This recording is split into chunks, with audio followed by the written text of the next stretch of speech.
someone holds the door for you, you need to run, or you just need to increase your pace. If you are at the front of the lift near the buttons, you are in such an awkward position because really the ball is in your hands. We as British girls just seem to not be able to take compliments. Hi everyone, welcome back to my channel. Thank you so much for stopping by. Today I'm going to do a video about very British problems. I was born in Zimbabwe, so I'm Zimbabwean by birth, and I do embrace Zimbabwean cultures a lot. But I have grown up in the UK since 2001, so I also embrace a lot of the British cultures as well. So I thought I was going to do a video on very British problems that I've noticed since growing up here. So this one happens when you're walking really fast and you need to go somewhere really quickly, but then you see someone that you know. There's kind of a fast exchange of words as a form of greeting, and it kind of goes like this. It's like, hi, you all right? Yeah, I'm good, thanks. Yeah, you, bye. So person number one is like, hiya, you all right? Person number two is like, yeah, I'm good, thanks, you. And then person number one is like, yeah, bye, as to say like, yeah, bye, you know? Yeah. Okay, so with this one, this is a very, very British thing. It comes to holding doors. So for example, if someone holds the door for you, you need to run, or you just need to increase your pace. You can't let someone hold the door for you and you just toddle along. You have to like run, like, do you know what I mean? And you must also say thank you. How can you, like, you have to say thank you. So if someone holds the door for you, you have to say thank you. Like, even though in your head you're thinking, mate, you really didn't need to open the door for me. I could have held the door for myself. Now I'm looking awkward because I'm running so that I can get through the door quickly, because if I take my time, you know, it looks like I'm wasting your time, etc, etc. So when someone holds the door for you, you better run and you better say thank you. And if you, as the person who is holding the door, and that person doesn't say thank you, you know what sometimes people do? They're like, all right then, thank you. As if to say, oh, I held the door for you and you didn't even say thank you. Well, I'm going to say thank you for you then. Yeah. The lift. If you are at the front of the lift near the buttons, you are in such an awkward position because really the ball is in your hands. If the lift is full, you have to decide whether you are going to let someone else in, or if you are not going to let someone else in. So if you see someone coming, you have to decide whether you're going to be nice and allow that person to get into the lift, which is already full, and potentially annoy everyone else who is in the lift and is in a rush. Or do you let the lift go and let everyone else get to where they need to go, but at the same time annoy the person who was going to get on the lift and have them think that you're rude? It's such a difficult position to be in. And then in the lift, it's also awkward because you're just in there for like five seconds. It's like 5 seconds of awkwardness, and you can't have a conversation with anyone in the lift. Like, that is just no. You just keep quiet. You don't look at anyone. You look around you. Don't look at the person in front of you, behind you. You have to look at the floor. Like, for 5 seconds, it's just complete and utter awkwardness. You don't bother trying to make a conversation in the lift because that's just awkward as anything, to be honest. We as British girls just seem to not be able to take compliments. So it's kind of like you'll go somewhere and you see someone and they look really nice. So you'll be like, oh, your dress looks really nice. It really suits your figure. And then the other person would be like, oh, thank you. You know what? I got this dress for £5 from Next in the sale on Boxing Day. And then that girl will then compliment you who originally complimented them, like, oh, and you also look good as well, especially your hair. And then the person who originally complimented would be like, yeah, well, you know what, I dyed my hair, I tried a different colour, I took a bit of a risk, and I assume it turned out really well. And then I'd be like, oh yeah, well, looks like we're both doing good then, aren't we?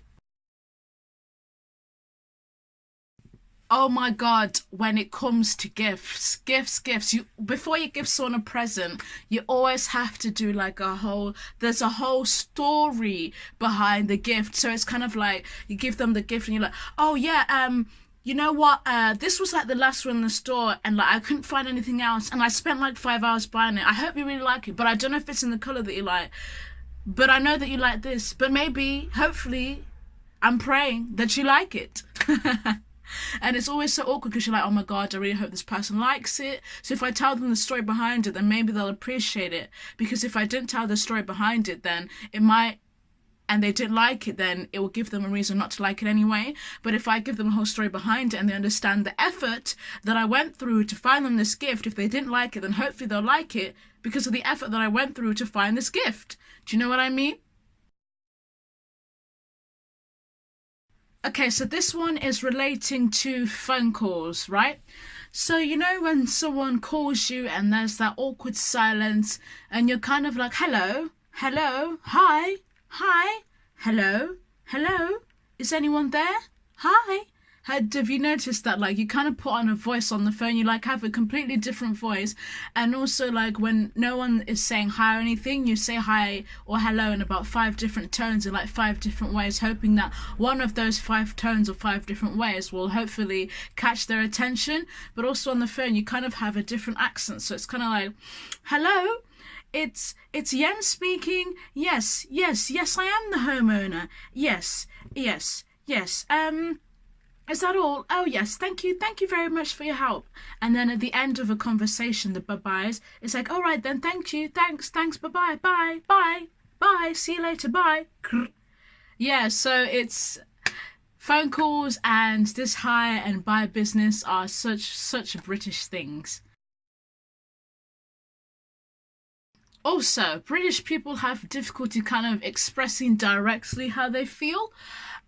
So let's start off with the email, right? Rather than saying to someone, why didn't you reply my email? You get did you get my email last night? It's kind of like, oh, why didn't you reply my email? It was an important email and you didn't reply me. What happened? Why didn't you reply me? But rather than saying that, you say, did you get my email? Like as if to say, oh, why didn't you reply me? Because I emailed you last night. And then you who replies, you're obviously like, yes, I did see your email, but I just couldn't be bothered because I had 500 other emails and your email wasn't that important. You obviously just then say, oh yeah, I did. I was going to speak to you about it today. And oh, actually, I was going to reply this morning because I looked at it late last night and, you know, like I didn't have time to reply. But, you know, we can talk about it now if you want. It's just like, why can't you just say, I didn't look at your email, or I did, and I couldn't be bothered to reply because it wasn't important and I couldn't be bothered. So, yeah, I did see your email actually. I just didn't want to reply. Thank you very much. Food etiquette. Food etiquette. I can't lie, when it comes to food etiquette, my inner Zimbabwean comes out. But the British way of approaching food etiquette goes like this. So basically, when you go to someone's house and someone offers you food, you don't say yes the first time. They have to ask you a second time, and that's when it's appropriate for you to say yes if you originally wanted the food. So they'll be like, oh, would you like some crisps? And you're like, oh, no thanks, I've already eaten, I'm full. The second time they ask you, and the way they ask you the second time determines whether you can say yes. So if they want you to have the food, they will then say something along the lines of, oh, we went shopping last night, we've got loads of them, it'll be a shame for you to leave the house without having eaten something. And that's when you're like, oh, go on then. You do spoil me, don't ya? But me being Zimbabwean, I don't understand why offer me food if you don't want me to have food, because I'm going to say yes. I will say yes. I don't wait for the second coming of the, are you sure you don't want any food? I'm like, yes, straight away. When it comes to saying sorry, British people have this sort of competition thing that goes on, like who can say sorry the most, hey? So, and you both have to say sorry, both parties regarding a situation, both kind of have to say sorry, like one way or another. So for example, if someone walks into me, I have to say sorry just as much as the person who walked into me, because if I don't say sorry to the person who walked into me, it's like they feel some kind of, it's like I feel some kind of way against them, and it's kind of like I'm in a bad mood, or I'm not really, not a good person. So someone walks to me, say sorry, and then they also have to say sorry. Or if I walk into someone, obviously I have to say sorry, but then the person who I walked in either has to A, say sorry, or B, say no, don't worry about it, it's fine, because otherwise I'm gonna think that oh, I walked into this person, they didn't say sorry, or no, it's okay, don't worry about it. They're feeling some type of way, they're annoyed, they're pissed off, they're not in a good mood or whatever, because like they just didn't say sorry, you know? It's the struggles. And also the thank yous. Oh my gosh, you can never say thank you too many times. You actually can't say thank you too many times. Say for example, if someone like gives me a lift, right, you say thank you when you get into the car. Then during the car journey, you also say thank you. And then when you get out of the car, you say thank you again. And then if you talk to them later on like social media, you would also say thank you again. So it's like you can never say thank you too many times. Like you have to say thank you more than once here. You honestly have to. You're like, oh, thank you so much. Thank you so much. That was so nice of you. Thank you. You didn't have to do that. Okay, so that's all from me, guys. Thank you so much for stopping by to watch my video. Make sure you like, subscribe, share and comment, and I'll be back again with another video. Bye.